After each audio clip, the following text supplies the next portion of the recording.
Welcome to special focus. క్రైస్తవ మత పెద్ద పోప్ ఫ్రాన్సిస్ కన్నుమూశారు.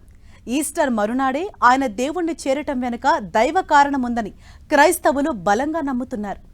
ఆయన మరణ వార్త విని క్రైస్తవ లోకమంతా కన్నీరు మున్నీరవుతోంది.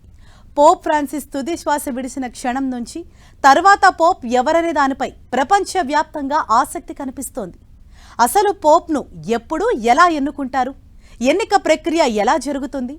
అసలు పోప్ కావడానికి ఉండాల్సిన అర్హతలేంటి?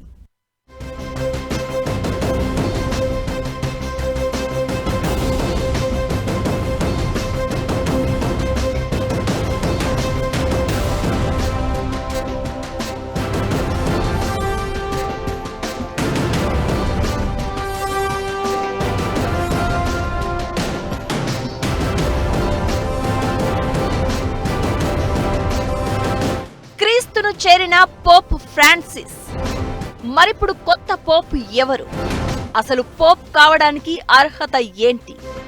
ఆసియా నుంచి కొత్త పోప్ ఉంటారా? పోప్ ఎన్నిక ఎలా జరుగుతుంది?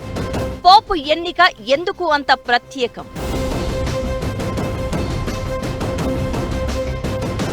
రోమన్ క్యాథలిక్ చర్చ్ అధిపతి పోప్ ఫ్రాన్సిస్ మరణంతో క్రైస్తవ లోకమంతా శోకసంద్రంలో మునిగిపోయింది.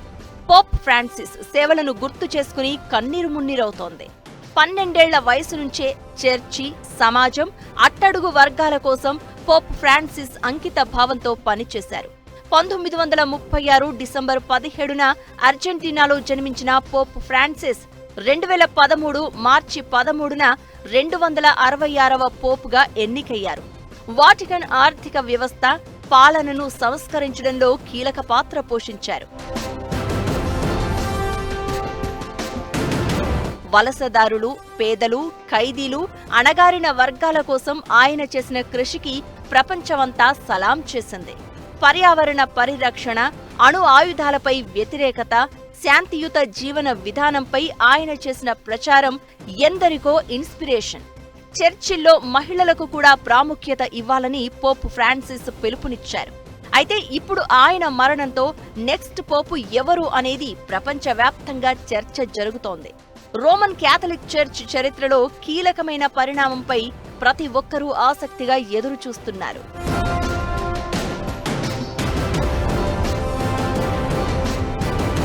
పోప్ అస్తమించిన నాటి నుంచి 9 రోజుల వరకు వాటికన్లో సంతాప దినాలుగా పాటిస్తారు. పురాతన రోమన్ కాలం నుంచి కొనసాగుతున్న ఈ ఆచారాన్ని నోవెండియల్ అంటారు. ఆ తర్వాతే కొత్త పోపు ఎన్నికకు సన్నాహాలు మొదలవుతాయి. ఎన్నిక రోజున కాంక్లేవ్లో అర్హత పొందిన కార్డినల్స్ రహస్య ఓటింగ్ విధానంలో తర్వాత పోపును ఎంపిక చేస్తారు. ఇప్పటికే ప్రపంచంలోని నలుమూలల నుంచి పోపు అంత్యక్రియల కోసం కార్డినల్స్ వాటికన్ సిటీకి చేరుకున్నారు. అయితే కాన్క్లేవ్లో ఓటు వేయడానికి ప్రస్తుతం 135 మంది కార్డినల్స్ కు అర్హత ఉంది. వీరిలో cardinal Filipe Neri Ferrao, cardinal Baselios Cleemis, cardinal Anthony Poola, cardinal George Jacob కువాకడున్నారు. ఈ నలుగురు భారతీయులే. పోప్ సంతాప దినాల తర్వాత కార్డినల్ల మీటింగ్ జరుగుతుంది. 80 ఏళ్లలోపు వయసున్న కార్డినళ్లు మాత్రమే కొత్త పోపును ఎన్నుకుంటారు. ఏప్రిల్ 19 నాటికి 252 మంది కార్డినల్స్ ఉండగా 80 ఏళ్లలోపు వారికే పోపును ఎన్నుకునే హక్కు ఉండడంతో 135 మంది మాత్రమే అర్హులు. 270 మంది కార్డినల్స్ ఉండున 135 ఎలక్షన్ చేస్తారు. ఎందుకంటే 80 ఏళ్ళు వయసు తక్కువగా ఉండాలి ఎలక్ట్ చేయటానికి. రోజుకి 4 ఓట్లు చేస్తారు. 4లో 2/3 మెజారిటీ వస్తే ఆ పోప్ ఎలక్ట్ అవుతాడు. 2013లో ఇప్పుడు మరణించిన పోప్ ఫ్రాన్సిస్ ఎలక్ట్ అవ్వాడు. ఆ రోజు ఒక్క రోజులోనే ఎలక్షన్ అయిపోయింది. కానీ కొన్ని సంవత్సరాల క్రితం, 100 సంవత్సరాల క్రితం 4 రోజులు 5 రోజులు పట్టేది.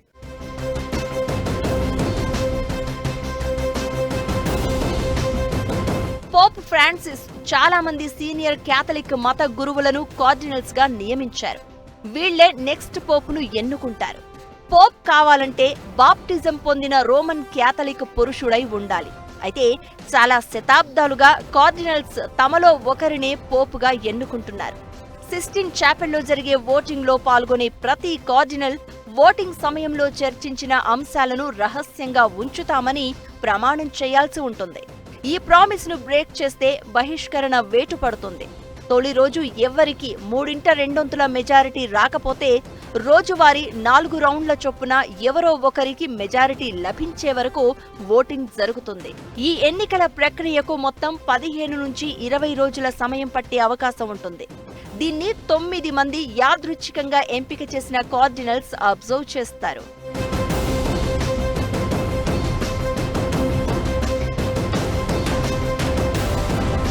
ప్రతి ఓటింగ్ తర్వాత బ్యాలెట్ పేపర్లను రసాయనాలతో కాల్చేయడం ఆనవాయితీ.